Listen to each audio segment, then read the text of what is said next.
So, folks, we gotta talk about Gavin Newsom. Remember how Gavin Newsom came out in that Politico piece we covered not that long ago, talking about how, well, you can't just tax the rich, they'll all leave, despite copious evidence to the contrary, and the fact that people who are rich can afford to pay more in taxes than people who are poor. But he's done another just excellent PR move for someone who wants to run for president of the United States, in the next couple years here. And that's, he invited Ben Shapiro onto his podcast. We're going to watch about 30 minutes of this, because it's about almost 2 hours long.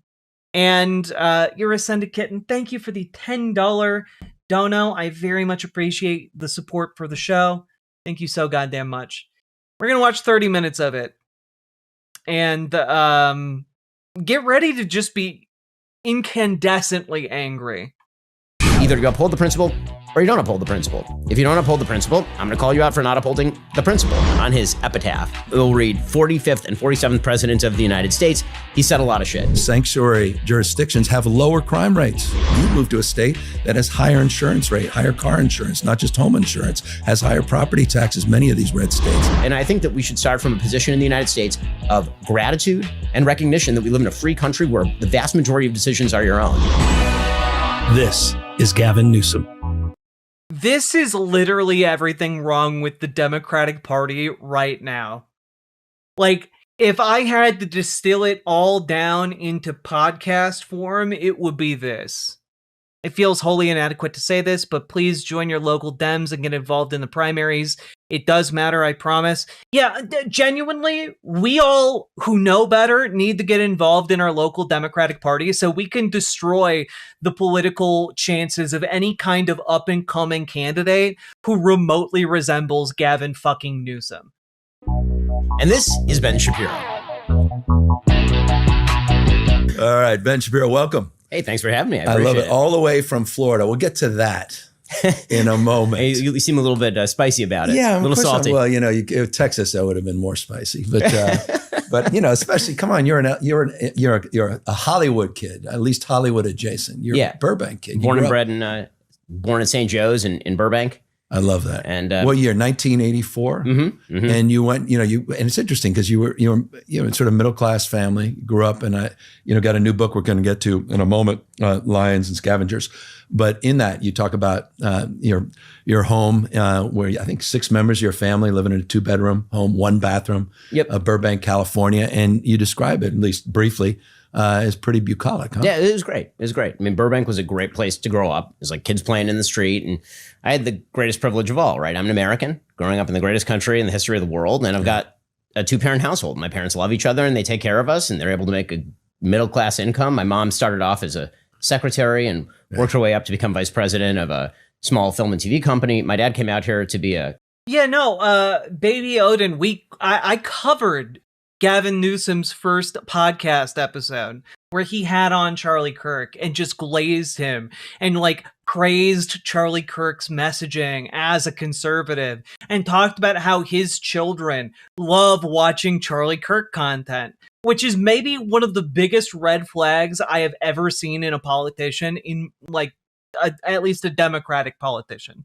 Composer, and he ended up playing piano at a restaurant on Ventura Boulevard, I believe. It was in, it was in across from Universal Studios. It was the Michelli's over there. If you've ever been, and he was, like a 5-night-a-week piano guy. Oh yeah, the non-aesthetic witch. It was genuinely one of the worst things I've seen in politics. But this one might give it a run for its money. A couple nights a week, he'd go in there and play jazz piano because he'd been playing since he was 14, and so that's how I grew up. And again, I think that's the American dream: is you start there, and then you end up making a better life for your kids, and they end up making a better life for themselves. And that upward tractory is kind of what America's all about. I love it. How many brothers and sisters? So I have 3 younger sisters. 3 younger sisters. 3 younger sisters. And were they music? Because you were a violinist, right? Yeah, I started playing violin when I was 5, and then I was pretty good. I mean, it was your dad just saying, "You're going, son, you will be"? I mean, they threw that at you and they made you, and you're crying doing No, these it lessons? definitely wasn't that. You loved it. No, I was pretty dedicated to it for sure. I was practicing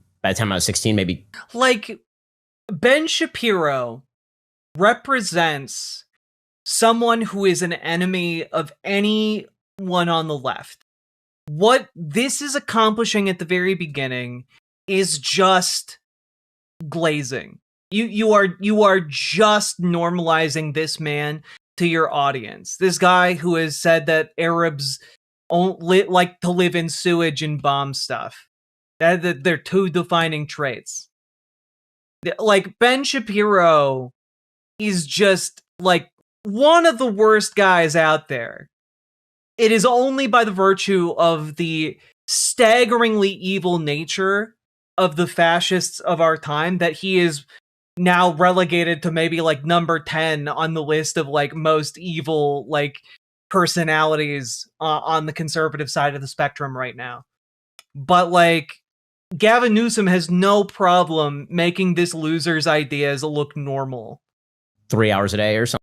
Like, the entire premise of this right now is to instill Gavin Newsom's viewership with the idea that, oh man, Ben Shapiro, he just like me for real. Something. And then I looked at sort of the life of a musician, and I thought, well, again, that upward trajectory is very difficult, particularly in classical music. And so I thought, you know, maybe I better shift career strategies here. But when I went to UCLA, or I went to UCLA for undergrad, when I went to UCLA, I was 16 at the time. My parents didn't want me going out of state for school, so I was living at home because I was 16. Wow. And I thought I was going to double major in biology and in music, actually. And I got on campus and I found myself kind of drawn to politics, and the rest is. I want to get back to that a little bit more. How about your sisters? Where do they end up in terms of their professional pursuits and careers? So all of us grew up obviously here. Only one is still here. I still have one sister who lives in Orange County. I have a couple of sisters who live within a mile and a half of me in Florida. So basically the whole family ended up in Florida. My parents ended up near me in Florida. My in-laws who lived in Sacramento ended up near me in Florida. And there may be some reasons for that. I hope in the first half hour here they talk about his book, Lions and Scavengers, which I want to remind folks is especially funny as a title for a book because lions are quite literally scavengers. Like, if you give a lion a choice between scaring off a bunch of smaller animals that are congregating around an already dead animal, lions will absolutely pick that over live prey any day of the week because it's less work. Oh, did Behind the Bastards did a great takedown of that book. Folks, go check out Behind the Bastards just generally, but check out their takedown of that book in particular. I'm sure they did a great job. But like, it is essentially a book about how, conservatives who fight for American values are valiant lions and everyone else is a scavenger looking for scraps and handouts from the government. It's basically just warmed over and Rand garbage. Like, genuinely, it's insane that he is able to get away with it. Because I'm pretty sure he's written this book like 3 or 4 times with the pompous air of someone who's like, yes, this is the most brilliant thing ever written by man. And it's the same fucking book. The same fucking book. What are your thoughts on trans women fleeing for safety? Like, if you feel like you need to do that, do it. Governor. We'll get to that. We're going to get to all of that and a lot more. I just want to paint the picture a little bit because I appreciate it. Not everybody knows your child. What if Somalians contributed? Wonderful childcare, excellent friends, excellent neighbors, great food, wonderful small businesses, great local laws. For example, did you know that here in Minnesota, a Somali in our state legislature spearheaded the push to make sure all low-income families can get free college education? You know what? Just to name a couple of things off the top of my head. And if you think that's nothing, fuck you. But it also connected, I mean, as you said, UCLA under... Like, you are no different than one of those trash people from the 1960s that was saying, oh, what have the blacks ever contributed to America? Like, no daylight between you. I want you to be disillusioned here of any idea that you are somehow better than any rank racist of like the 1960s Ku Klux Klan shit. All right? Well, what have they ever contributed? What if you ever contributed, you You piece of shit. Like, what have you done that's so great? I live in St. Cloud, Minnesota. That's great. What have you contributed? Have you gotten low income families in this state? I live in Minnesota too, motherfucker. Have you gotten low income families in this state free college education? No? Then shut the fuck up. Grad and then your interest. My wife went to UCLA Medical School. I mean, we're very California embedded. I love that. And but politics had its calling there. Would you remember sort of a moment or issues, or was politics part of your childhood? Was it part of the conversation around the dinner table? Were your parents politically active, engaged? They weren't super politically active. I would say they were kind of Reagan Republicans. Yeah. And growing up, we would talk politics in the house. But the thing that sort of sent me in a political direction overtly is I got to college campus at UCLA, and I picked up. What's with all the foul language? Oh, I'm sorry. Do your delicate feelings need to be coddled? Oh, I'm so sorry. I've offended your sensibilities. Do you need to get me? Do I need to get you a fainting couch? Are your stars and garters intact? Are you so offended by my language, and yet you are not offended by the racist treatment of your neighbors? If you're more offended by the language I am employing than by the treatment of your neighbors here in this country, I got nothing to say to you. Get the fuck out of here. Copy of the UCLA Daily Bruin, and this is back in the year 2000. The Somalians are not friendly. Bro, you came in here to say that Somali folk don't contribute anything to society. The person who's not being friendly here is you. You absolute piece of shit bitch. Like, get the fuck out of St. Cloud. And then keep going and get the fuck out of this state. If you cannot be a good neighbor to the people here, get the fuck out. There was an editorial from the Bruin editorial board, I believe, comparing. I have no patience. Like, I'm sorry. I know this is unrelated to like whatever Ben Shapiro is saying, but like, I have zero patience right now.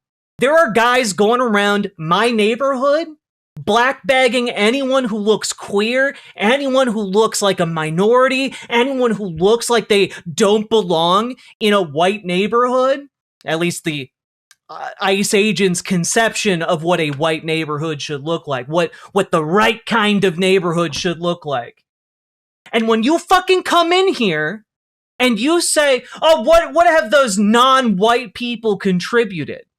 When you fucking come in here and you're like, oh, why are you using harsh language? I don't know, man.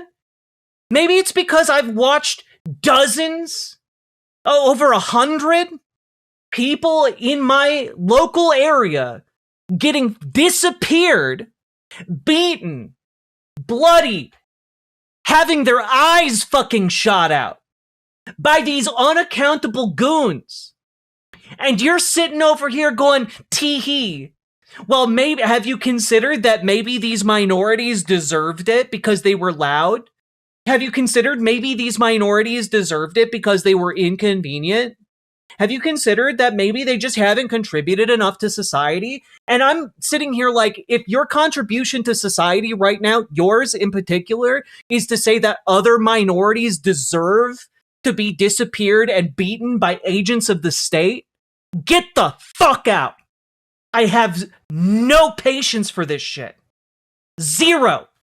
Ariel Sharon, then the prime minister of Israel, this would have been 2001, I guess, to Adolf Eichmann, the Nazi. Yeah. And so I walked in and I said, I'd like to write a counter to that. Huh. And that turned into a point-counterpoint column that I would write every week. That became pretty popular. It turned into kind of a normal column. And then I went to my father one day and I said, do you think that my stuff is good enough to be published in like a normal paper?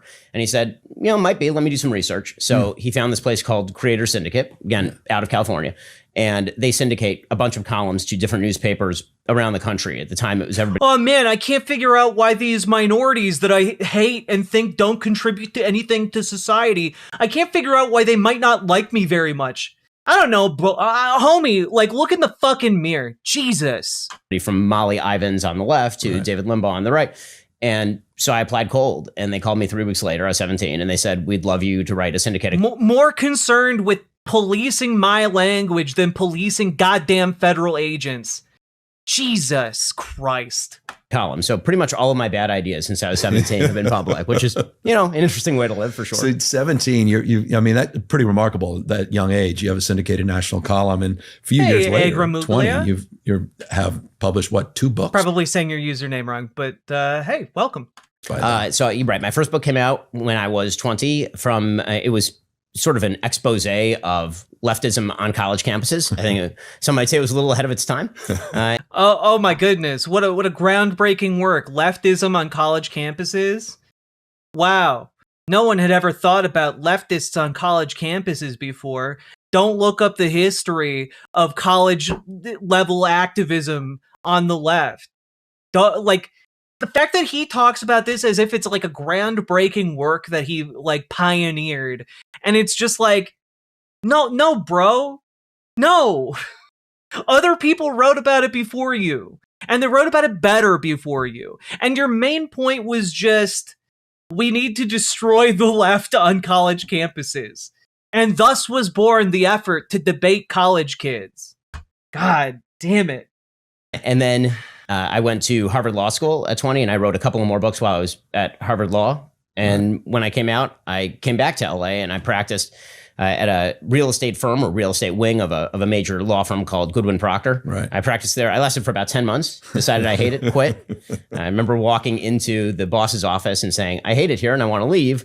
And I remember him turning to me and saying, you're never going to make as much money as you're making right now. Gosh, yeah. And I've been wanting to send him some tax returns for a few years now.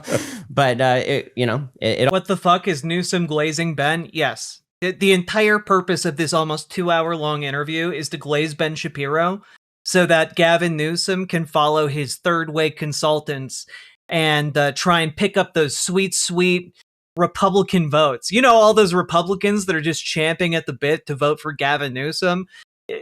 That's what he's trying to do right now. And it's stupid, and it's not going to work, but that's what he's trying to do. It is truly disgusting. All worked out. Politics was something that I was always very invested in. And so my sort of political approach generally is that I'm much more invested in principles than personalities. I care much more about the ideas than I do about sort of the gossip aspect of politics. Right. I think that's unfortunately becoming less common. Right. I think that, it's great that you're having me on. I really appreciate that. I like the exchange of ideas. I've always liked the exchange of ideas. Yeah. And so that's still, I hope, what animates me, what animates the show. Love that. You're obviously known as, people have described you in so many different ways, but debate bro. Is there quick wits? Obviously next level intellect, ability to. My entire purpose in covering this is to really convince you guys that Gavin Newsom has nothing to offer. A lot of libs get really excited when he's mean to Donald Trump online. And I think that there's maybe a lesson for progressives in that, where get meaner, get meaner at these sacks of shit that are trying to disappear your neighbors. They deserve meanness. And meanness communicates strength. All right, get a little mean. All right, but that's the only lesson to take from Gavin Newsom, because his positioning here is dog shit, absolute dog shit. Quickly distill facts and figures. You talk about facts over emotion, et cetera. But were you that person in high school? Were you that person in middle school? Or did that take shape? I was pretty combative in high school, I would say. I'd skipped a couple of grades. So I skipped third and I skipped ninth. Wow. And so I was much younger and much shorter and much skinnier and much more of a wise ass probably than some of the other kids in my high school class. And so can we just there's no interrogation of Ben Shapiro's narrative here, whatsoever. No mention of the fact that he got his start doing politics content due to a small loan of millions of dollars from oil executives. There's no mention of the fact that his work has largely been propped up and a product of conservative consultants and donors for as long as he's been doing it. And I just, what are we doing here? If you're not bringing this guy onto your show to bat him around rhetorically like a verbal piñata of some kind, what are you doing? So high school was not exactly a joy for that reason. Right. But I've said before that obviously bullying is terrible, but being bullied can be sort of a make or break situation for you, meaning that a lot of the people that I know who are very successful went through a lot of adversity in that age range. And then you sort of develop an attitude. And the attitude is, okay, I can either use this as fuel and grist for the mill and say, listen, I'm going to take all of that negativity and channel it toward, more strength and more. Yeah, man. Being verbally abused systematically definitely leads someone to becoming stronger. Way to make a compelling argument for verbal abuse and emotional abuse. Like, for the guy who's considered the cool kid's philosopher, the guy who's considered like so good at putting together logical arguments, like, does he not realize that the argument he's laying out here that like, well, if someone's verbally and emotionally and mentally abused, it makes them stronger. So like, okay, then should parents verbally and emotionally and mentally abuse their children in order to produce stronger adults? Like, take his ideas to their conclusion. And like, I think it obviously reveals that no, that's not a good idea. That doesn't make kids into strong adults to abuse them. They say yes. I don't think they would say yes if you actually framed it in this like end state of the idea. I think they think like, oh yeah, no, it makes sense. And they just kind of go with the flow and don't really interrogate the idea at all. Positivity and building and maybe you get a little bit of a chip on your shoulder sometimes, or you can kind of let it break you down. And do you remember, some of the specific instances where you had that kind of exchange? Where was it political? Was it because, the fact you're always younger, a little bit smarter, maybe you're quick-witted? Do you remember any? Political, interpersonal. Yeah. But I remember, being the kind of kid who, when I was 16 years old, there was a program at the UC system that was all about affirmative action at the UC system. I remember there were about 1,000 people who were protesting down in the plaza over there. And I believe I was the only counter protester. Interesting. And I would show up and do that sort of stuff. Did you have, was it the confidence or was it gumption? What was it? Was it something your parents distilled in you? Just stand up for ideals, strike out? I think it was more stand up for ideals, but also, from the time that I was young, I never had any problem with being in crowds or being in front of people. You were a performer after all. Yeah, exactly. I played violin. And so if you spend a lot of time playing, a rigorous sort of set of pieces in front of people and you do that over and over and over, it kind of gets rid of whatever trepidation you might have about being in front of people and doing that sort of thing. Was there a moment when you sort of developed? I just, I don't know for sure. People for years have been saying this is a picture of Ben Shapiro as a kid. If it is, in fact, Ben Shapiro, I have no problem believing that this kid got bullied. And I do, however, have a problem believing that he was able to develop quick-witted comebacks. I do have some doubts on whether or not the bullying he might have been on the receiving end of forged him into a stronger individual. I just have some questions for the cool kid's philosopher. A next level confidence. You're like, wait, I'm pretty good at this. Or was it the writing that was doing? I'm not sure. I will say, I don't think that it's ever good to develop next level confidence. Meaning, I think you got to prep for everything. Right. One of the things that I try to do is really over prepare for my show. If I'm going to have a debate or a discussion with somebody, I really try to dig in and get into what's true, what's not true. Right. I'd much rather be over prepared. I think there's a certain level of insecurity that's good. Yeah. I think when you're overconfident, that's when you made mistakes. I think in my career, whenever I've made a mistake, it's typically because I didn't take a chance. Look, I don't know for sure that that's him, but I choose to believe. Challenge seriously enough, or I sort of brushed it off. Yeah. And you see that happen a lot. People sort of rely on their native intelligence as opposed to assuming that you're not going to be the smartest person in the room all the time. Remember when I was in middle school, so I went to Walter Reed in North Hollywood, and they had a magnet school, like a highly gifted program. And I remember there was an IQ test, actually, kind of a rudimentary IQ test that was the baseline to get in. Right. And can we just like pause and like observe that like having an IQ test to get into a special school is genuinely one of like the most like eugenics things I've heard in a very long time. Yes, I went to the Eugenics Academy for the Übermensch of tomorrow. Like just like some blatant like fucking Nazi shit over here. And I got in, but I didn't get in by leaps and bounds. And we I remember first day of class. Yeah, like no, I want you guys to know eugenics is bullshit. And so are IQ tests. IQ tests were originally developed to test like reading literacy in like French fourth graders.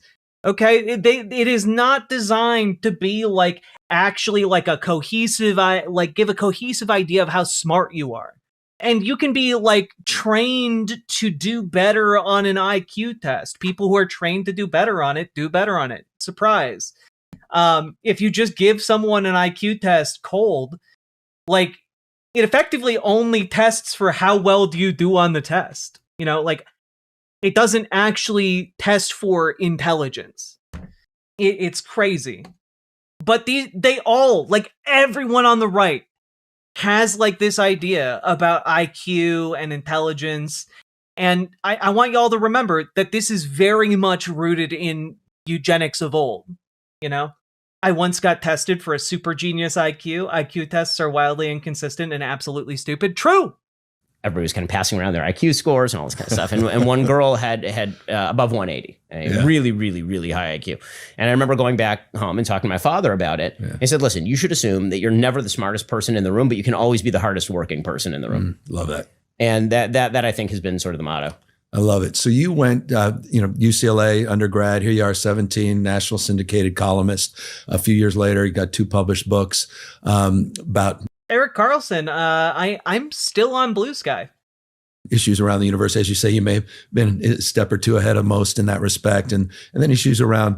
I mean, it was interesting the porn industry broadly defined. Yeah, I was writing books about how the pornography industry was going to really carve out particularly young men's souls in about 2005.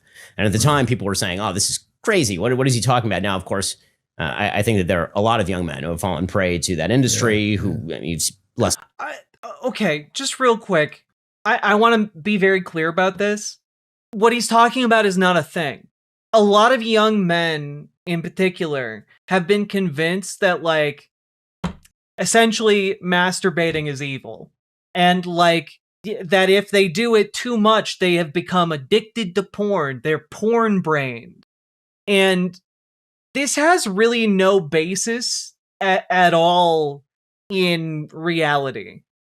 You know, there might be some people who suffer from like some form of sex addiction related to porn, but it has been overblown to be like millions of young men are suffering from porn addiction. And it's like, that's just not true. And the idea here that like Ben Shapiro is putting out that like in 2005, I predicted that in the future, young men's souls would be enraptured by pornography. And like, it's just not true. It's just like people like looking at naked people and masturbating. It's not rocket science, and it doesn't take over people's lives. But what people on the right love to do is guilt trip one another about that. They love it. And it's a way of controlling, you know, we talk a lot on the left here about how the right wants to control young women's bodies. The right also wants to control young men's bodies. You know, it's why they attach so much shame to young men exploring their bodies, to young men like exploring their sexuality, etc. Like the right wants to control everybody's body. And they are effective at it when it comes to young men by utilizing shame that is by and large well and deeply established in, you know, evangelical Christian culture. You know, like I grew up with people telling me like, if you masturbate, Jesus is watching you and he's gonna cry if you masturbate. Like it, like just genuinely unhinged, wild shit. God's always watching you, so you can't masturbate. And it's like, it's just a form of control. It's just a form of control in order to try and redirect young men to have sex with women and start families as soon as possible. And like, you don't have to live that way. You don't have to have that burden. you don't have to have that shame. You know, like, you don't, and part of it, by the way, links into stuff like the anti-trans panic defense. You know, the idea that, like, oh, well, a trans person seduced me, and then I was shocked they were trans, and that in that shock, I murdered them. And stuff like that gets normalized and accepted in society because of this idea of porn brain and this normalization of shame, where, like, a young man in some states can be so ashamed that they were attracted to someone who is viewed as societally less desirable, that they will then commit an act of violence to try and cover it up. It's really, really, it's a really, really toxic idea, and it's a really, really commonplace idea. And Gavin Newsom does not push back on it at all. He's just like, yeah, no, that totally makes sense. Porn has really addled a lot of brains. You know, the porn, that dastardly porn industry, getting another one every year.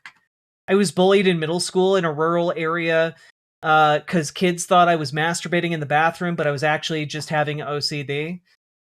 Yeah, like, people, it's nuts, guys. It is nuts. Wet ass P word. P word is female genitalia. You said it, Ben. Family formation, less general happiness, less sex, actually. People who are kind of falling out of the social fabric that's necessary to build societies. I was calling that out in about 2005. So even in my State of the State last week, like, a number of people in chat are saying, like, that they were bullied by their peers because, like, their peers would be like, oh, you're masturbating, ha ha ha. And, like, that's part of what makes it a really insidious and widespread thing, is that it is not just Ben Shapiro and Gavin Newsom pushing this, but it gets so instilled in young men and, like, young people in general that it then becomes self-reinforcing among peer groups. I reference just one of many different statistics, but roughly half of young men have never asked. Yeah, it's patriarchy. Yeah. A woman out in person on a date. So your point and emphasis in that, and I want to unpack that a little bit later as well in the conversation. But you started then to not only identify yourself in the context of your intellectual pursuits and expressing your point of view through writing, also sort of gifted capacity to engage in debate and speech. But then you found Andrew Breitbart was out and about in Southern California, and you took a job there working at Breitbart. That had been in 2012 during the 2012 election. I joined Breitbart. I'd known Andrew actually since my UCLA days. So I'd known him already for quite a number of years. What do you think of Andrew? A lot of Andrew's a kick. Andrew. So I think that there's sort of I mean, you're in public life, so you know there's for a lot of people there's sort of like the private person and there's the public person. They're not quite the same. So Andrew, the private person, and the public. He's listing less sex as a negative effect of porn, but he also doesn't want people engaging in casual sex. Square that circle. Well, because again, folks like Ben Shapiro, the only valid way to get your rocks off is to get married and then, like, have kids, you know? No, she's going to prosecute the president of the... Oh, God, Ben. Keep it in the bedroom. Public person were actually very much the same, I would say, up until the end. Toward the end, I think that Andrew became very frustrated with a lot of the political system, media coverage. But the truth is that Andrew was, for the vast majority of the time I knew him, very garrulous, willing to have conversations with nearly anyone. I think that if you talk to people who knew Andrew really well, their best memories of him are things like him just rollerblading in Venice and then just having like political conversations, taking somebody to coffee, like a random person. What I used to say to people about Andrew is that I knew Andrew for over a decade before he passed away. And if you knew Andrew for 5 minutes, you knew him about 95% as well as I did, because he was just very much there. Like, he was just on the surface. Everything that what you saw is what you got with Andrew. Man, I love that Gavin Newsom is just nodding along placidly as Ben Shapiro talks about Andrew Breitbart, as if, like, Breitbart was like this open-minded guy, just like a swell guy curious about politics. And not like one of the most virulent, like, conservative figures in media. I like it. Okay. All right. yeah, I joined Breitbart in about 2012. It was during the Romney-Obama election cycle. Right. I was there for a few years. I believe I ended up leaving in 2016, like early 2016. Right. There had been some sort of career transitions there in which I was taking other jobs at the same time. There was a point, again, going under that sort of working hard rubric. There's one which I was working effectively 4 jobs. I was doing a morning show in LA where I interviewed you, actually. And then there was an afternoon show that I was doing in Seattle. So I was 6 hours of radio a day. I was the editor at large of Breitbart, which meant writing a piece or 2 a day for Breitbart. And then I had also taken a job as the editor-in-chief of a website called Truth Revolt for the David Horowitz Freedom Center. So I was working 4 jobs simultaneously. And again, my advice to young people, particularly, you want to be successful, say yes to doing everything, even if it's for free at the beginning, because eventually saying yes a lot gets you the power to say no later on in your career when you can sort of winnow down what will make you successful. And people, a lot of folks know this, but a lot of folks don't. Steve Bannon was down there working for Breitbart at the time. Yeah, like, man, push back on the framing of Breitbart is like this like holy grail of journalism, man. Like, Steve Bannon is like evil beyond measure. Like, Steve Bannon was advocating for people's heads to be put on pikes outside the White House. Steve Bannon owned multiple shares of gold farms in China, which is how he partially financed himself for years. Like, dude, stop it. Funky Gal, thank you for resubscribing. Well, look at that. Appreciate you. Like, Steve Bannon is the guy who, like, manufactured Gamergate and, like, put Milo Yiannopoulos on the beat, man. Like, Steve Bannon has been actively creating horrible situations in America for a long time, and he takes great pride in it. You guys got along initially? I know. Even in the beginning. Steve is not the easiest person to get along with. I will say that. We'll talk a little bit more just briefly. I don't want to over-index with Steve, but so you left in 2016, but in 2015 you more formally established what more commonly is identified with the Daily Caller, right? I mean, it was Daily Wire. Right. So Daily Wire we established formally in 2015, right? So it would have been in the middle of the primary. So it would have been 2016. Yeah. That's when we formally launched, was a few months before the election of 2016. I'd been working at the David Horowitz Freedom Center. There's kind of a funny story there where we had Jeremy Boring and I, who were business partners. He'd been working there, and he basically hit upon what was a social media arbitrage plan. He basically saw that you could market on social media in new ways, and that would bring you traffic. And we proposed this to the board. They legitimately did not understand what we were talking about because boards of nonprofits are famously, sort of elderly and non-tech involved. And so we made a presentation. Jeremy was kind of fondly known as the stupid whisperer because we'd met with many Congress people, and I speak quickly and Jeremy spoke slowly with a Southern accent. Right. And so he would very often, get across better to those Congress people who shall remain unnamed. Anyway, we met with the board. Jeremy sort of explained the marketing plan. They had no idea what he was talking about. They turned to me and they said, Ben, can you explain the marketing plan? I said, sure, very easy. I was frustrated by this point. So I took out a napkin and I wrote on it, $, arrow, Facebook, arrow, website, arrow back to $. It's in your book. Yeah, exactly. Okay, can we just real quick here. Ben Shapiro and Jeremy Boring were able to get millions of dollars for the Daily Wire from independent investors. But on top of that, they also secured more millions of dollars courtesy of a guy named Ferris Wilks. And if you guys aren't familiar with Ferris Wilks, he's a billionaire. He's a billionaire Texas oil tycoon, which may explain why Ben Shapiro just loves oil. Anyway, just thought you might want to know that. Seems kind of like something that a prospective Democratic candidate for president of the United States in 2028 might want to bring up.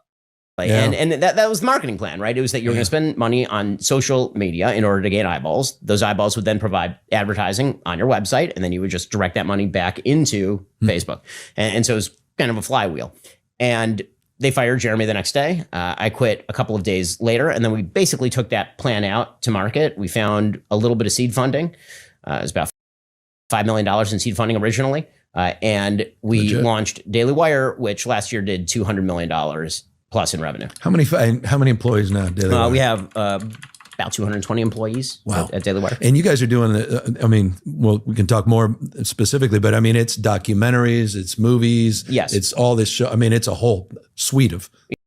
Just just here you go. Here's an article from 2023. In 2015, Ferris Wilks gave $4.7 million to help launch the Daily Wire and remains an owner of the media company. Anyway. Yeah, we've tried to turn it into a semi-major media company, right? Yeah. I would say it's probably the second biggest conservative media company in the country after Fox. So at the time, who were your mentors? Who were you looking up to at the time? Who did you want to become? Andrew obviously had a big impact, I assume, in terms of your trajectory. Who else was out there you were watching? Was it the Limbaughs of the world? Was it the Savages of the world? On radio? Yeah. So, I think it was sort of... just as a fun little side note here in that article, the Wilks brothers have given at least $8 million to PragerU unaccredited, which is unaccredited. There you go. Fun fact for you about where these right-wing media outlets are getting their funding from. A different thing in every industry. Yeah. So from a sort of ideological point of view, just being a great writer, be people like Charles Krauthammer. Yeah, which of course I love the writing. That's actually my favorite thing that I do, because I can sit there, organize my thoughts, and I happen to write incredibly quickly. So that's very nice. And then from a radio or podcast point of view, obviously Rush is sort of the granddaddy of us all in this industry. And so Rush was the guy who I grew up listening to on talk radio. Yeah. Him, Larry Elder, like everybody who's sort of in the LA radio sphere when I was growing up. Yeah. And then in sort of social media land, obviously Andrew was a major force in sort of showing what you could do in the. Okay, I'm bored of like all of this preamble. We're going to jump ahead to an hour in. Hopefully they're talking about something more substantive, and we'll spend like another 10 minutes trying to figure out what the hell is Gavin Newsom doing other than trying to be the chud whisperer. One of the things I said in the speech is I think that it's pretty rare actually in politics for people who say that they're friends in politics. These are usually not people you're going and hanging out with on the weekends. It's not real. Okay. Like whenever you hear politicians, we're best friends. It's such bullshit. I'm sorry. It's just bullshit. There are a few exceptions. Okay. They're talking about like his speech at CPAC. We're going to back up. Out now, and I try to provide evidence to back up my point as it relates to the Department of Justice and how it gets weaponized, and I've seen it from my party as well. Sure as hell seen it from Trump's perspective. Man, I love that in like the 5 seconds we've seen him talking, he's already been like, yeah, Donald Trump has weaponized the DOJ, and so have the Democrats. These are two extraordinarily comparable things.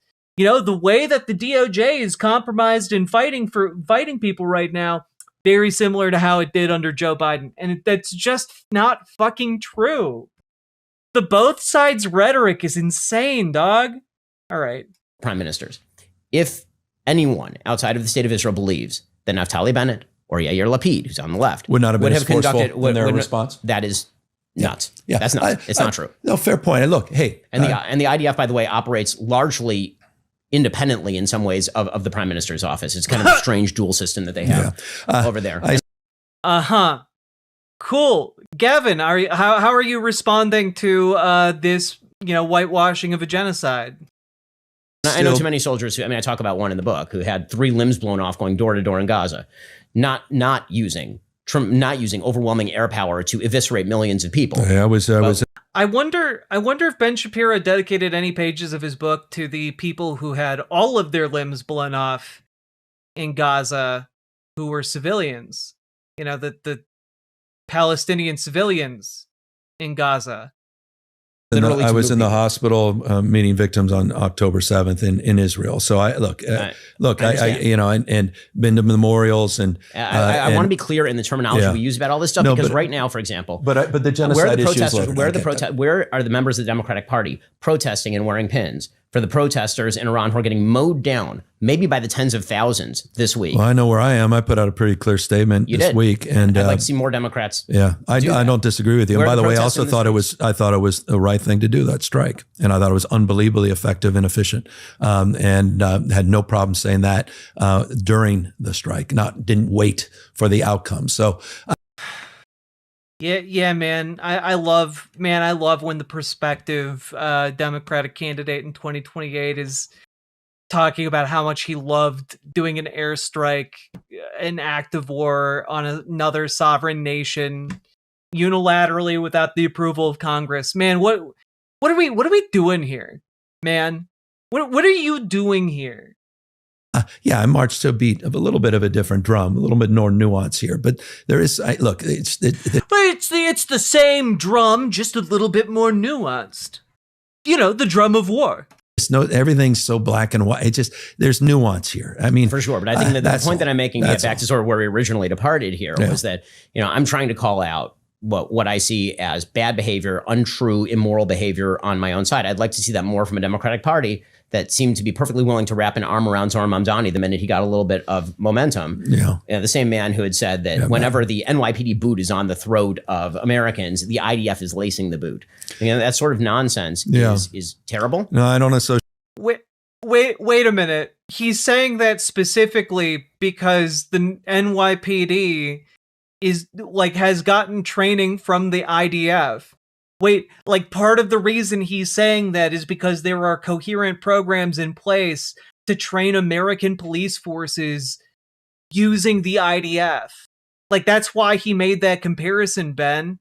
That's not nonsense. Those programs are real. Jesus, man. We need to demand better from our Democrats than Gavin Newsom.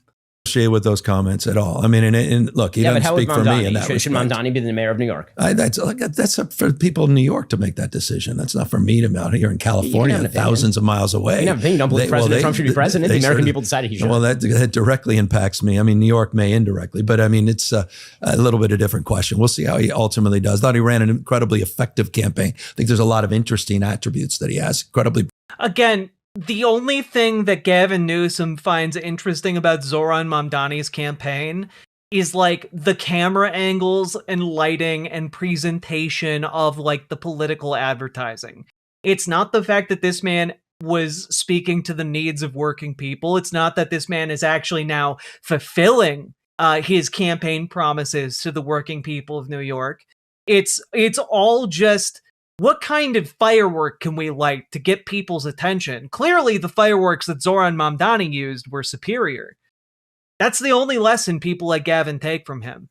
Bright, incredibly capable. He's delivered some I think early. There are a lot of terrible people who say bright and capable No, things. I get it, but and I absolutely disagree with him on a lot of those comments. And I also maintained that posture pretty consistently over a long period of time. And no, I was not a Cuomo fan. So just for the record, and sorry, as it turns out, there weren't a lot of Cuomo fans. And I say this with respect. I mean, the Cuomo family is a good Democrat. You don't have to respect Andrew Cuomo. Fuck, man. This is like watching Sideshow Bob step into every single fucking rake imaginable. It's crazy. His father, and there's some members of the family I like a lot, but look, these are tougher issues, and they are tough issues. And I appreciate your willingness to call balls and strikes, and a lot of folks, frankly, a lot of folks in your world, as we sort of castigate the right-wing media ecosystem, your willingness to call this stuff out. And I think that in general, this is the way, if we want to have a way forward in American politics, just to get a little general here, it has to be predicated on certain basic premises about truth. And that's why I keep saying, forget about, categorization. Is it true or is it not true? I think one of the major failings of the Democratic Party in the last election cycle is the unwillingness to say whether it was true or untrue that a boy could become a girl, for example. Yeah. I think a lot of people looked at that and they said, excuse me? How is this? Forget about the political ramifications or the policy ramifications for just a second. Can you say a boy is not a girl?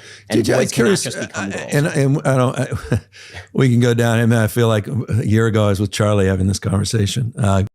Yeah, how'd you do in that one? Which is remarkable.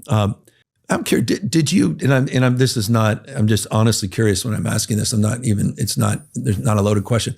Did you or others in the right condemn the Trump policies as it relates to gender affirming care for including reassignment surgeries in the federal prison system under the Trump administration's first term? I mean, if I'd been aware of them, I would have condemned them. My company was the only company in America, I believe, that on a media level refused to use preferred pronouns for anyone. We use only biological pronouns since 2015. Fucking pronouns! Oh man, we only use your biologically mandated pronouns.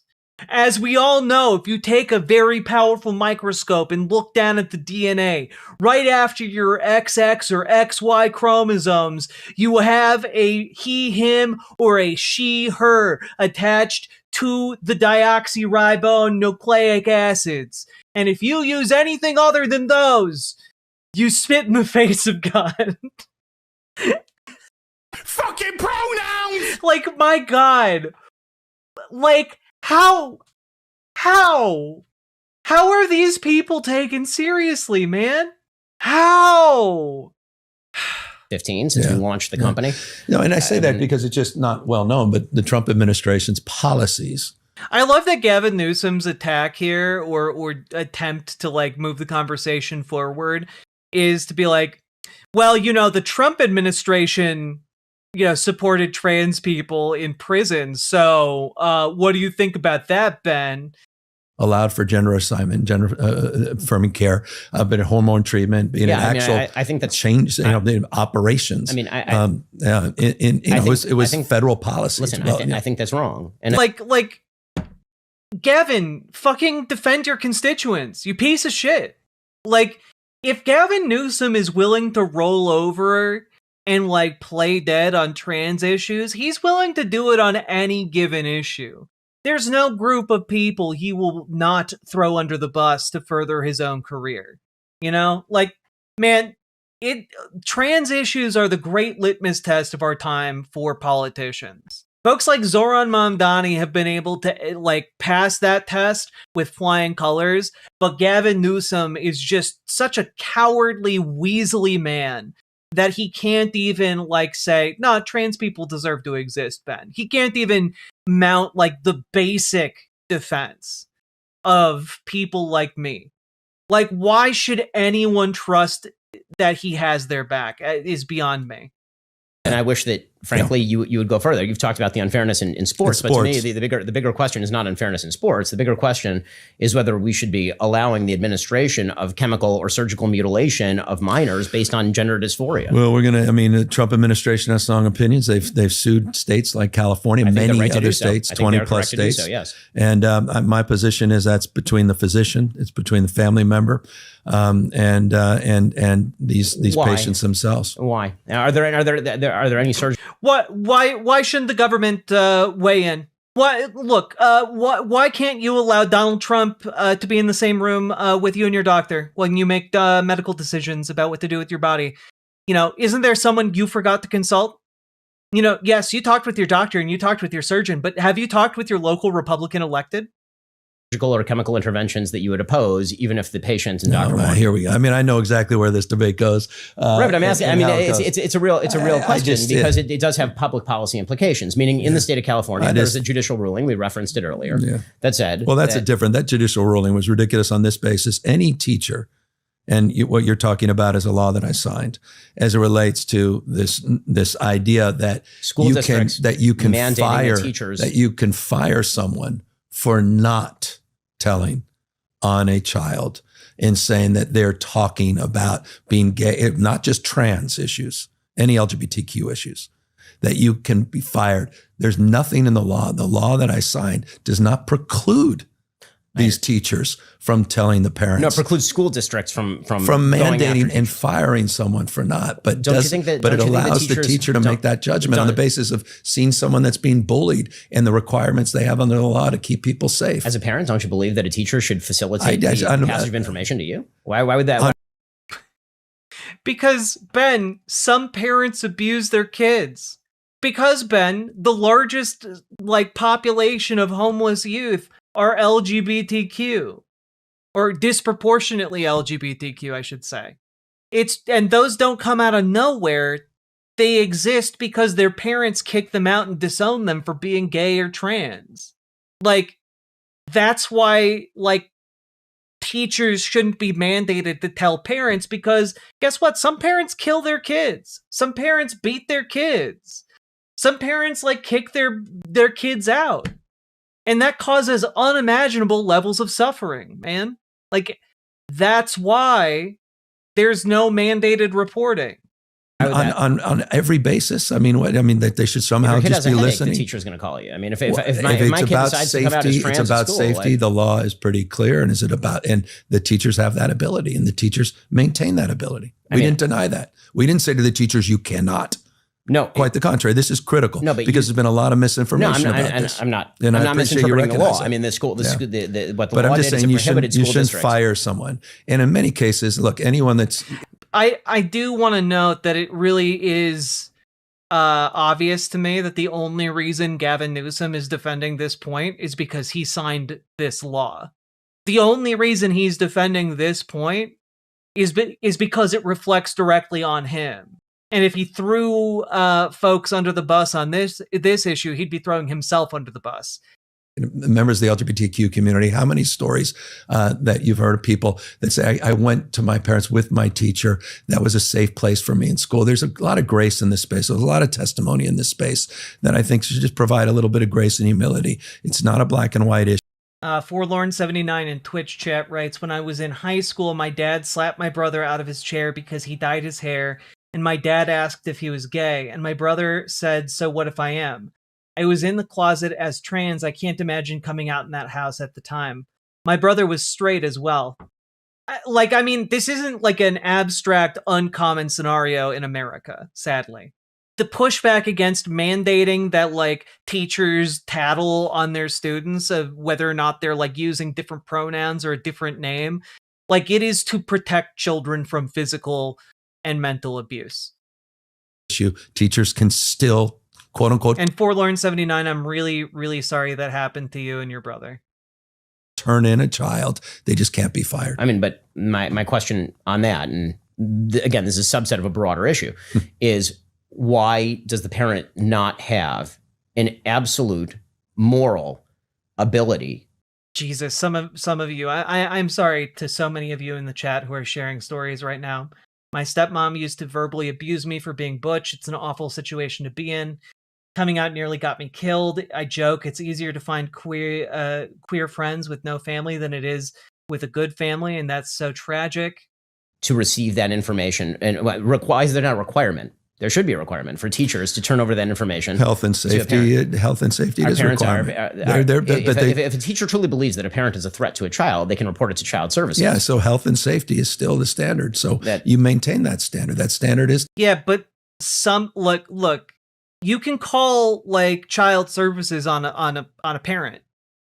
But part of the issue is child services has to be able to prove that some kind of abuse is taking place.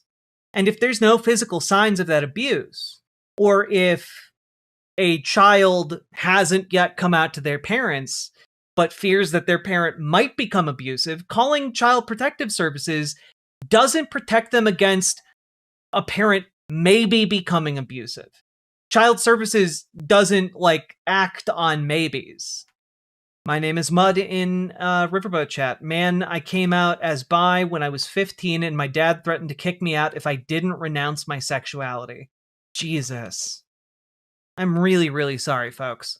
The law. That's a lot of wiggle room for a teacher to apply. Well, it's a lot of law in terms of the weight of that law and that responsibility to take care of it, make sure your kids are safe. But this idea that Trump says people are going to public schools and coming back, having surgeries and coming back the next day is absurd. No, but there are certainly cases in which kids are being, quote unquote, socially transitioned at school without parents knowing about it. I know some.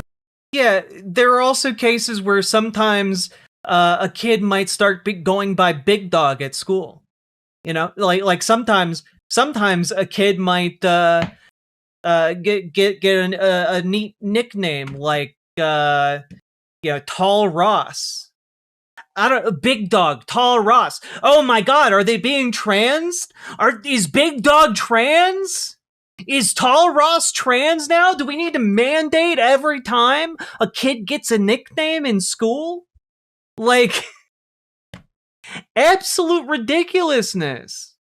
Ben, your name that you go by on a colloquial basis, Ben, is short for Benjamin. Do you think your teachers needed to like report to your parents that you started going by Ben in school instead of Benjamin? God, this is so stupid. It's so stupid. Are they biologically a big dog? Ben, take issues if they're not a biological dog. Oh God. Okay, I think I've seen about enough of this. This is just utterly disqualifying of Gavin Newsom. If you know somebody who's like pushing for Gavin Newsom to be the next big thing, like, you got to pour some cold water on that idea. This guy is not going to fight for us. He's going to go fight for whoever donates money to his presidential campaign. And then he's going to throw all of you under the bus in order to serve those companies. Like, it is so bloody apparent.